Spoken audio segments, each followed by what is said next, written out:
하나님의 말씀 마가복음 6장 30절부터 31절까지의 말씀 우리 다 같이 한 목소리로 합독합니다. 사도들이 예수께 모여 자기들이 행한 것과 가르친 것을 낱낱이 고하니 이르시되 너희는 따로 한적한 곳에 가서 잠깐 쉬어라 하시니 이는 오고 가는 사람이 많아 음식 먹을 겨를도 없음이라. 아멘.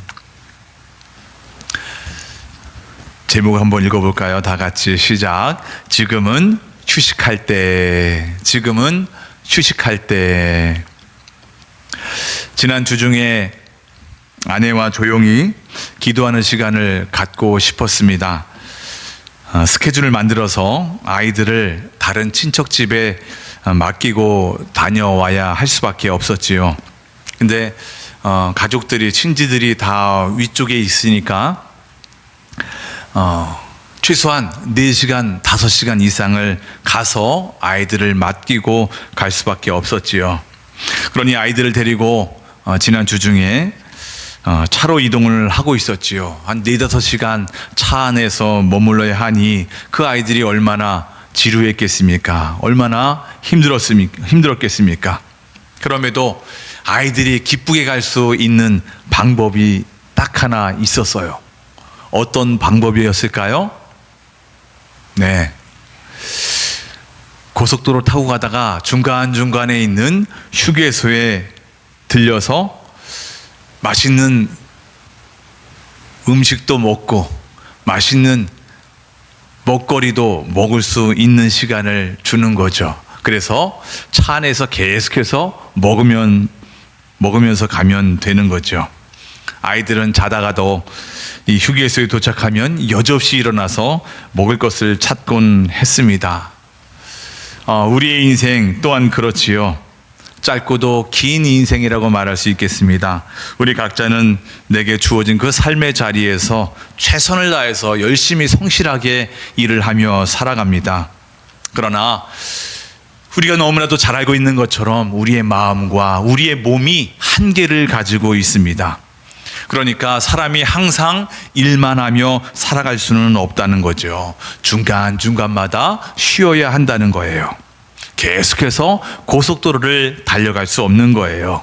휴게소에 들려서 휴식 시간을 가져서 안식하고 또 쉼의 시간을 갖는 게 중요한 거죠. 오늘 우리가 읽은 이 본문에도 이것을 우리에게 너무나도 잘 가르쳐주고 있는데 예수님이 우리에게 주신 말씀이에요. 우리가 말씀을 바라보기 전에 먼저 예수님이 이 땅에서 어떻게 사역하셨을까를 곰곰이 좀 상상해 봤으면 좋겠습니다. 예수님이 과연 이 땅에서 어떤 마음으로 어떻게 구체적으로 사역을 하셨을까? 우리말대로 표현해 보자면 아마 정신없이 사역을 하셨을 것 같아요. 그래서 실제적으로 예수님이 정신없이 무질서하게 했을 거다. 여러분, 그건 아니에요. 그러나 예수님이 이 땅에 계실 날이 영원하지 않잖아요. 정해져 있어요. 짧은 시간 내에 있어야 하니까 이 짧은 시간 동안 좀 더 많은 사람을 만나고 좀 더 많은 지역을 가보셔야 했기 때문에 예수님은 분명 아침 일찍부터 밤 늦게까지 이곳저곳 다니면서 수많은 사람들을 만나면서 사역을 하셨을 거예요. 그 한 예가 바로 오늘 본문의 이야기인데, 이 이야기가 우리는 30절부터 읽었는데 7절 이하부터 시작이 됩니다. 예수님이 복음 전파를 위해서 제자들을 이곳저곳으로 파송하는 것을 보게 됩니다. 근데 우리가 내용을 좀 곰곰이 잘 살펴보면 그냥 몇 시간 우리가 하는 것처럼 전도를 이렇게 내보낸 것이 아니라 아마도 며칠을 걸려서 다녀온 것 같아요.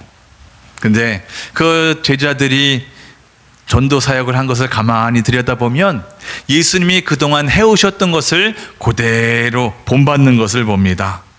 그 갈릴리 일대를 다니면서 복음을 전하기도 하고요, 또 귀신을 내쫓기도 하고 치유 사역도 그렇게 병행하는 것을 보게 됩니다. 그리고 나서 오늘 우리가 읽은 이 30절 이후의 이야기가 전개되는 거예요.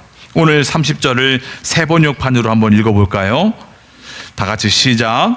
사도들이 예수께로 몰려와서 자기들이 한 일과 가르친 일을 다 그에게 보고하였다.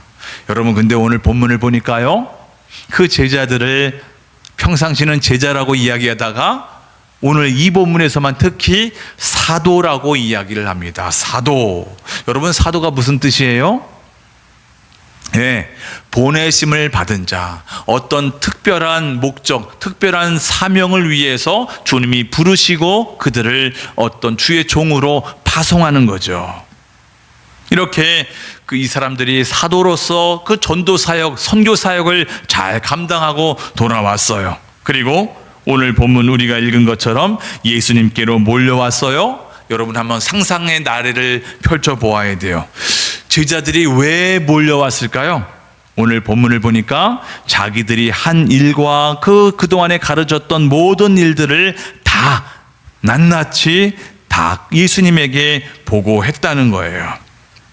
뉘앙스를 보니까 전도 사역이 아마도 성공을 한 모양이에요. 많은 열매들이 맺혀진 것 같아요.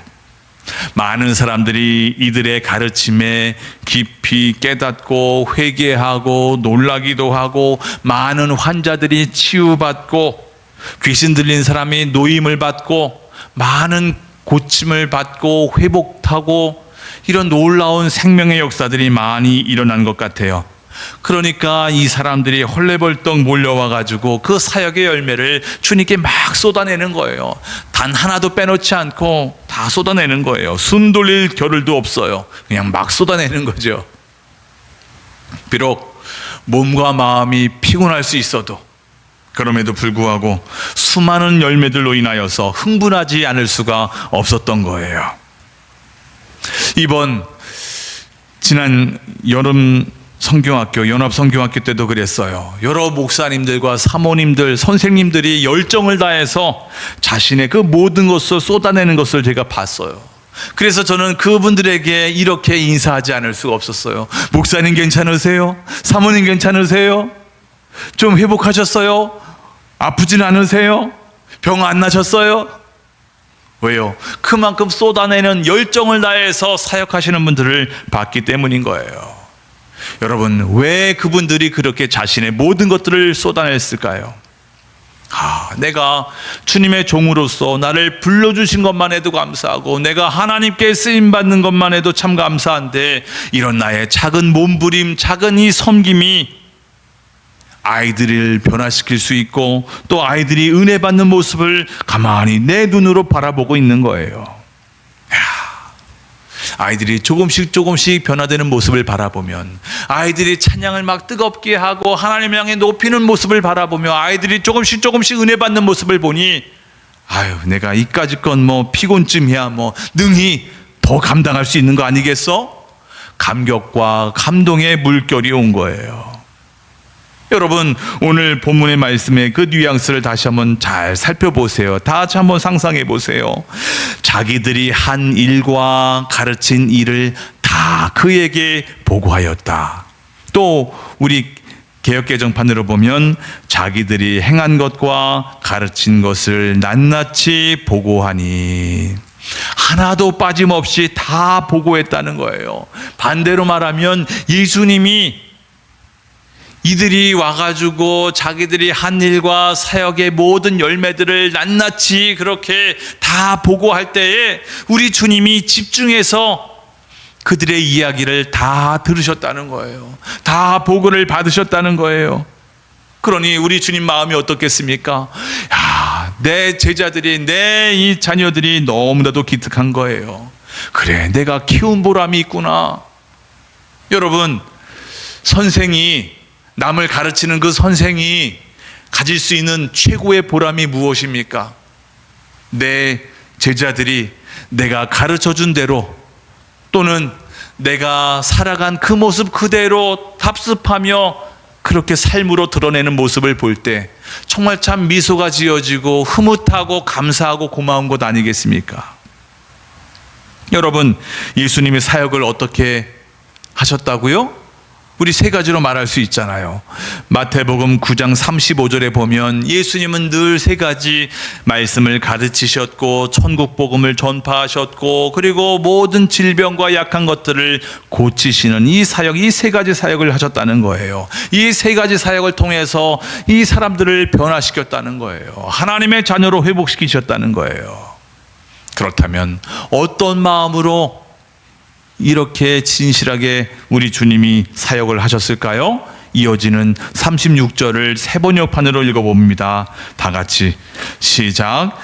예수께서 무리를 보시고 그들을 불쌍히 여기셨다. 그들은 마치 목자 없는 양과 같이 고생에 지쳐서 기운이 빠져 있었기 때문이다. 아멘.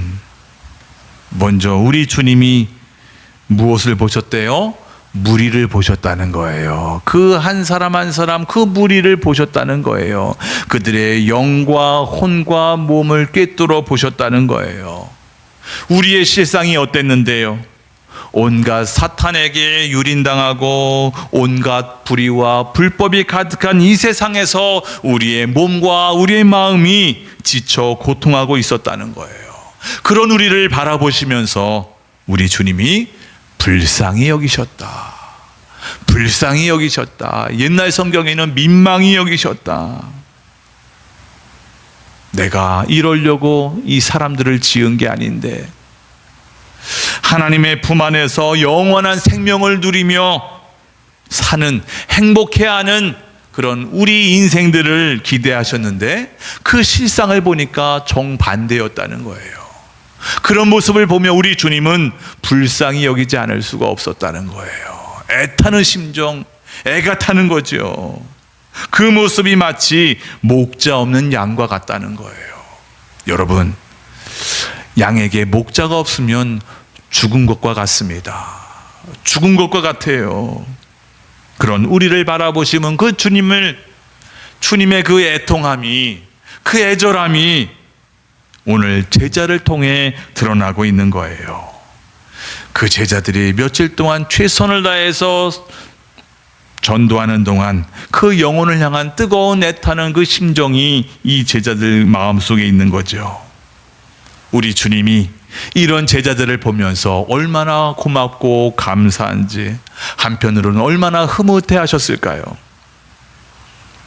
그렇게 감격과 감동의 선교 보고를 받은 우리 주님이 아주 이들에게 뜻밖의 말씀을 하시잖아요. 그 말씀이 바로 31절입니다. 다 같이 읽어보겠습니다. 시작. 이르시되 너희는 따로 한적한 곳에 가서 잠깐 쉬어라 하시니 이는 오고 가는 사람이 많아 음식 먹을 겨를도 없음이라. 아멘. 예수님이 제자들에게 무엇을 제안하세요? 휴식을 제안하십니다. 안식 제안하십니다. 여러분, 갑자기 왜 예수님이 쉬라고 하셨을까요? 지금 무엇보다 제자들에게 필요한 것이 쉼이구나, 안식이구나, 휴식이구나 라고 하는 것을 아신 거죠. 무슨 말이겠어요? 제자들이 그 며칠 동안에 이어졌던 그 전도 사역을 통해서 몸과 마음의 피로가 많이 쌓였다는 거죠. 실제로 그랬어요. 우리가 읽진 않았지만 마가복음 6장 12절 13절에 이들이 이렇게 사역했다는 거예요. 읽어보겠습니다. 제자들이 나가서 회개하라 전파하고 많은 귀신을 쫓아내며 많은 병자에게 기름을 발라 고치더라. 여러분, 실내에서 설교하는 것과 저 바깥에 나가서 전도하는 것, 소비되는 에너지가 달라요. 여러분 혹시 치유 사역을 해보셨습니까? 여러분 혹시 축사 사역을 해보셨습니까? 우리에게 얼마나 많은 에너지가 소비되는지 몰라요. 무슨 말이겠어요? 지금 많은 병자들을 고치시고 많은 귀신을 쫓아내며 많은 설교를 했다는 것, 그만큼 이들에게 이 사역, 이 전도 사역이 치열했다는 거예요. 열정을 다해 열심을 다해서 사역한 만큼 그 에너지가 소비됐다는 거예요. 치열한 사역만큼 이들에게 휴식도 필요했다는 거지요. 누구보다 이 제자들에게 쉼이 필요하구나, 우리 주님이 그것을 알아채셨다는 거예요. 그래서 우리 주님이 그 제자들에게 제안하신 휴식의 방법이 무엇이었습니까? 다시 31절 그 빨간 글씨만 읽어봅니다. 시작. 너희는 따로 한적한 곳에 가서 잠깐 쉬어라. 아멘. 주님께서 어떻게 그 휴식을 제안하셨다고요? 너희는 따로 한적한 곳에 가서 잠깐 쉬어라. 우리 주님이 간단하게 이렇게 휴식을 권고하셨는데 그 내용이 아주 깊어요. 어떻게 쉬라고요? 세 가지로 말할 수가 있어요. 자, 첫 번째 어떻게 쉬래요? 그 휴식을 따로 하라는 거예요. 따로 쉬어라. 따로.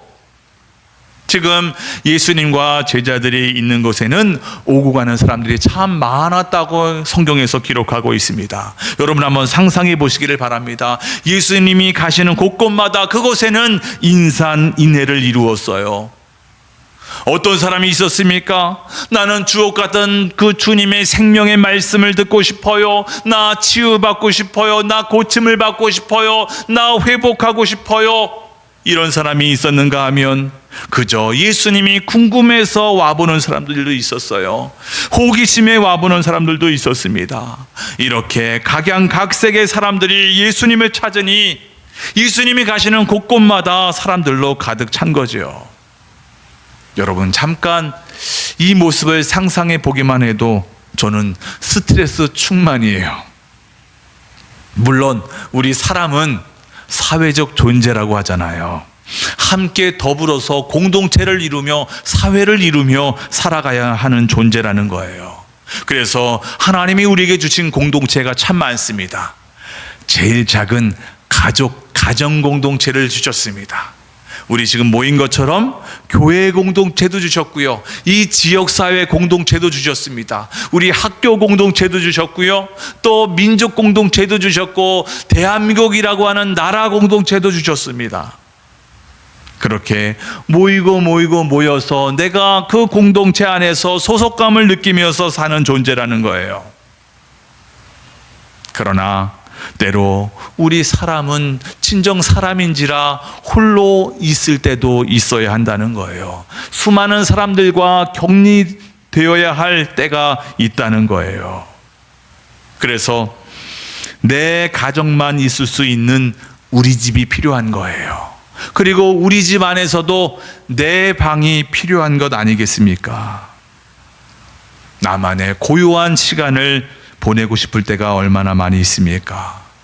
여러분 이렇게 진짜 휴식, 진정한 휴식은 사람들과 격리되었을 때 가능한 거라는 거예요.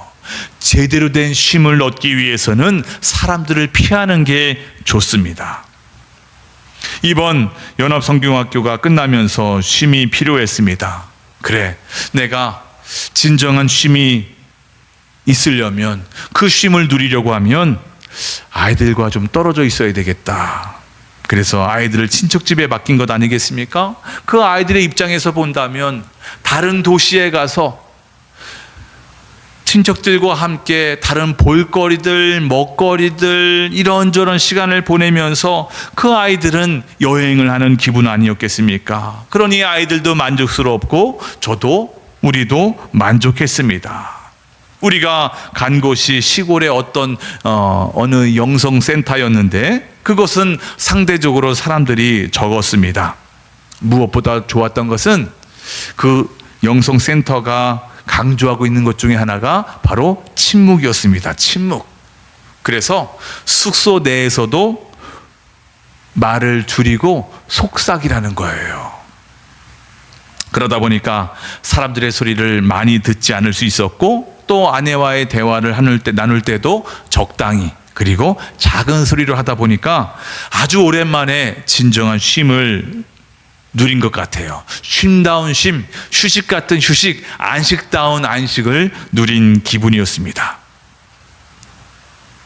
두 번째, 휴식은 어떻게 해야 될까요? 우리 주님 말씀하십니다. 한적한 곳에서 해라. 한적한 곳에서 해라.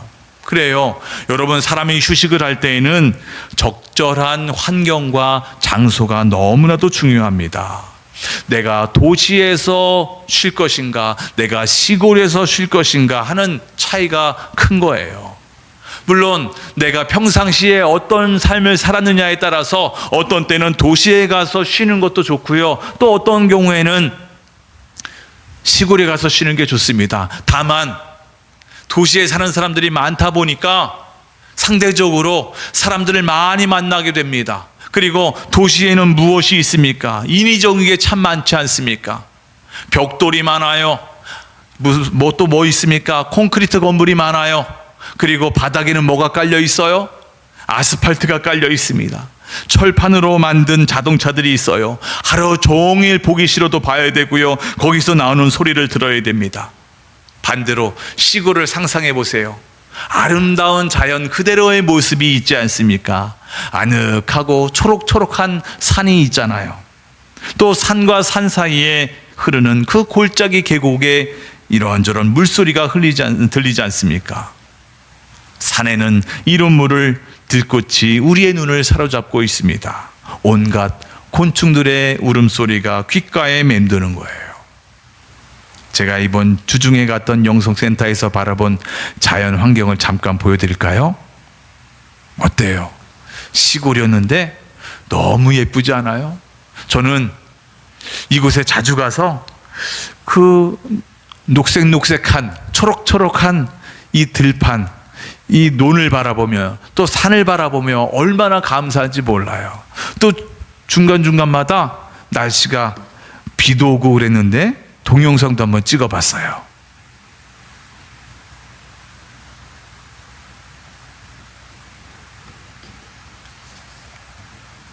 이게 왜 안 되죠?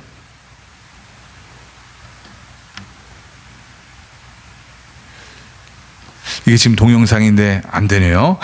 아쉽습니다. 자, 보기만 해도, 다시 한번 보기만 해도 너무 기분이 좋아지고 위로가 되고 안식이 되는 그런 모습이지요. 아내와 제가 여기에 머무는 동안에 눈이 엄청 호강했어요. 귀가 즐거웠어요. 엄청난 걸 봐서요? 아니요. 그냥 우리 하나님이 만드신 자연 그대로의 모습을 보고 들었더니 그 자체로 힐링이 되는 것을 경험해 보았습니다. 마지막 세 번째, 휴식은 어떻게 해야 될까요? 잠깐 해야 된다. 잠깐 해야 된다. 영원히 계속해서 휴식하면 그것은 휴식이 아니라 오히려 나태함이고 게으름이죠.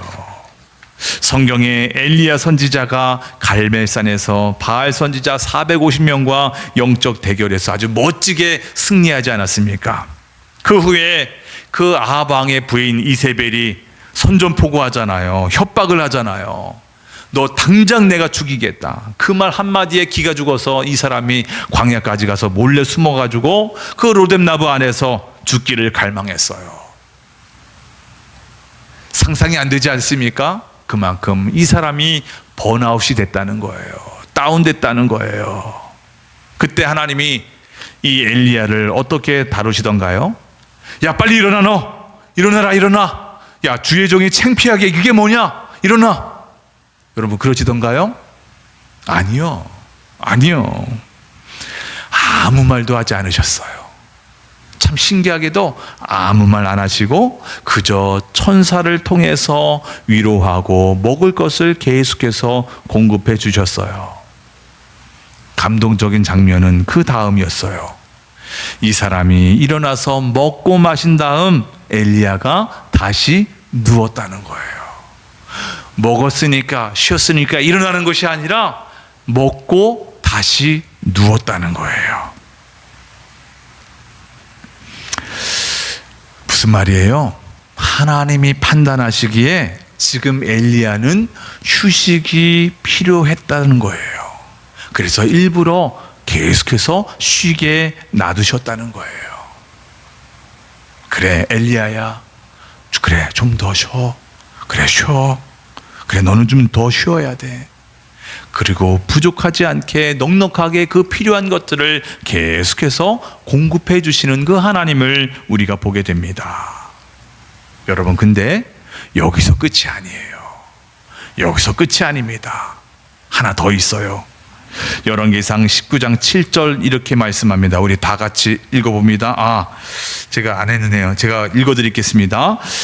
여호와의 천사가 또 다시 와서 어루만지시며 이르되 일어나 먹으라. 내가 갈 길을 다 가지 못할까 하노라. 아멘. 다시 한번 읽어드릴게요. 여호와의 천사가 또 다시 와서 어루만지시며 이르되 일어나 먹으라. 내가 갈 길을 다 가지 못할까 하노라 하는지라. 아멘. 무슨 말이죠? 하나님은 엘리야에게 충분한 쉼과 안식을 주셨어요. 근데 이게 끝이 아니라는 거예요. 충분한 휴식을 다 가지고 난 후에 이제 일어설 힘이 충족됐다고 판단한 그 하나님이 그를 다시 일으키시는 거예요. 엘리야야 일어나야지. 이제 쉬었으니까 다시 사명의 자리로 가야 되지 않겠어? 다시 일해야 되지 않겠어? 라고 우리 주님이 다시 일깨워 주셨다는 거예요. 여러분, 휴식은 잠깐이에요. 잠시여야 한다는 거예요. 그게 지속되면 게으름이 된다는 거죠. 다시 말씀드려요. 우리 하나님은 여러분과 저를 만드신 분이에요. 우리를 너무나도 잘 알고 계셔요. 그래서 우리를 일하는 존재로 만들어 주셨습니다. 뿐만 아니라 일할 뿐만 아니라 쉬는 존재로도 만들어 주셨다는 거예요. 일하는 것이 하나님의 뜻이었다면 쉬는 것도 하나님의 뜻이었다는 거예요. 우리가 열심히 일해야 되지만 쉬기도 해야 된다는 거예요. 쉬었으면 다시 일해야 한다는 거예요. 그러므로 이 쉼은 잠깐이어야 한다는 거예요. 그동안 몇 주 쉬었던 튀르키예 성지순례 은혜 나눔 8번째예요. 8번째. 안탈리아 위치가 어디가 되냐면 이 전체가 튀르키예 지도인데요. 저 왼쪽 위쪽이 그 이스탄불이고 유명한데, 우리가 갑바도기아에서의 그 이야기도 제가 말씀을 드렸고 또 에베소에 말씀을 드렸는데, 이스탄불 갔다가 갑바도기아 갔다가 안탈리아 갔다가 에베소 갔다가 다시 이스탄불 갔다가 이제 우리가 출국을 했는데, 이 안탈리아 지역, 여러분이 보시는 것처럼 이곳은 튀르키예 남부 지역, 그 바로 지중해 연안에 위치한 관광도시라는 거예요. 가이드에 의하면 보통 이 성지순례객들은 이 안탈리아에 오지 않는다는 거예요. 그럼에도 우리 이 성지순례 팀이 왜 이곳에 갔겠습니까? 이유는 딱 하나였습니다. 쉬기 위함이었습니다. 쉬기 위함, 안식하기 위함이었어요. 이번 코스는 진행팀 목사님들의 경험에서 나온 지혜였다고 하는데요. 이 목사님들이 이 튀르키예 성지순례를 준비하면서 과거 자신들이 십몇 년 전에 갔었다는 거예요. 그때 경험을 떠올려 보면 아침 일찍 호텔을 나와서 밤 늦게까지 이렇게 저렇게 여기저기 성지순례를 다 다닌 다음에 밤 늦게야 호텔로 들어갔다는 거예요. 그래서 이들에겐 호텔은 그냥 잠깐 눈 붙이는 장소였다는 거예요. 그때마다 그 호텔의 그 파라솔 밑에 수영복만 입고 쉬고 있는 외국인들을 보면서 너무 부러웠다는 거예요. 그래서 이번에 우리가 터키 이 튀르키예 성지순례 할 때 반드시 이 프로그램을 넣어야 되겠구나, 온전히 하루를 쉴 수 있는 시간을 주어야 되겠다라고 목사님들이 야심차게 준비한 거라는 거예요. 여러분, 보여드릴까요? 제가 고민했어요. 보여드릴까 말까 하다가 성도님들은 열심히 일하는데 못 가시는 분들도 있는데, 휴식하지 못하고 휴가 가지 못하시는 분들도 있는데, 목사가 이렇게 성지순례 가서 이렇게 하루 논 거 좀 보여드리기가 조금 미안하기도 해서 안 보여드릴까 했는데, 그럼에도 여러분들 꿈을 가지라고, 여러분도 쉬시라고 보여드리는 겁니다. 자, 요게 하루 묵었던, 이틀 묵었죠. 여기 묵었던 호텔에서 찍은 사진이에요. 이게 지중해예요. 너무 예쁘고 하늘도 파랗고요. 파릇파릇하죠. 자, 오른쪽을 바라보니까요, 저 산이 보이지 않습니까? 이것은 저 그리스에 있는 올림푸스 산이 아니라 터키에 있는, 이 튀르키에 있는 올림푸스 산이 여기 있다고 하더라고요. 또 왼쪽을 바라보니까 너무나 또 아름답지 않습니까? 이 지중해에서 목사님들이 이렇게 수영도 하기도 하고요. 또 수영장에서 탁 누워가지고 이렇게 안식을 취하기도 했습니다. 여러분, 이 지역에서의 특징, 이 호텔에서의 특징이 뭐였냐면, 그런 프로그램을 이 목사님들이 오래전부터 한 6개월 전에 예약을 해가지고 엄청 싸게 하셨다는데, 이 호텔에서 아침, 점심, 저녁 식사 다 무료고, 다 포함이고, 그리고 언제 어디서나 뭐 음료수든지 아니면 밥이든지 뭐 과일이든지 그 안에 먹을 거 모든 것들을 다 포함된 그런 이 티켓이었다는 거예요. 엄청 구체적인 가격은 제가 말씀드리지 않겠습니다. 개인적으로 물어보시면 제가 말씀드릴 수는 있어도 아주 싸게 그렇게 프로모션 할 때 그거를 해가지고 저희들이 누릴 수 있었는데요. 제가 좀 더 솔직히 고백해 볼까요? 이번 튀르키예 성지순례 여행 중에서 가장 기억에 남는 게 뭐냐고 저에게 묻는다면, 죄송합니다만 단연코 이 안탈리아에서의 휴식이었습니다. 온전한 휴식이었어요. 제가 하루 종일 이렇게 수영장에 있기도 하고, 지중해 물 안에 들어가 보기도 하고, 또 음료수도 먹고 커피도 마시고 밥도 먹고 이렇게 저렇게 과일도 먹으면서 하나님의 사랑을 얼마나 많이 느끼고 고백했는지 몰라요. 하나님, 제 평생에 이런 돈 걱정 안 하고 이렇게 마음껏 먹을 수 있고 마음껏 마실 수 있고 마음껏 즐길 수 있는 게, 하나님 이게 꿈인가요? 생신가요? 막 눌러보면서 이게 진짜인가요? 주님, 얼마나 하루 종일 주님 감사합니다, 이 말이 계속해서 고백되고 주님이 계속해서 생각이 나는 거예요. 하루 종일 먹으면서 하루 종일 즐기면서 주님께 얼마나 감사했는지 몰라요. 제가 이렇게 하루 종일 자유롭게 먹고 마시고 이렇게 휴식을 취하니까요, 진정한 힐링이 무엇인지를 깨닫게 된 거예요. 제가 그렇게 하루를 종일 그렇게 누리면서 뼈저리게 깨달은 게, 하나님은 하나님의 자녀가 이렇게 휴식하길 원하시는구나, 안식하길 원하시는 것을 진심으로 깨닫게 되었습니다. 어쩌면 열심히 일하는 일하는 것보다 휴식을 하며 주님 생각하며 주님 안에서 그 행복을, 그 사랑을 누리는 것을 하나님이 더 기뻐하지 않을까 하는 생각도 해보았습니다. 너무 불경스러운가요? 아니요. 한번 곰곰이 생각해 볼 필요가 있는 주제인 것 같아요. 하나님은 하나님의 자녀가 안식을 누리길 원하신다. 휴식하길 원하신다. 그동안 열심히 일하셨습니까? 성실하게 일하셨습니까?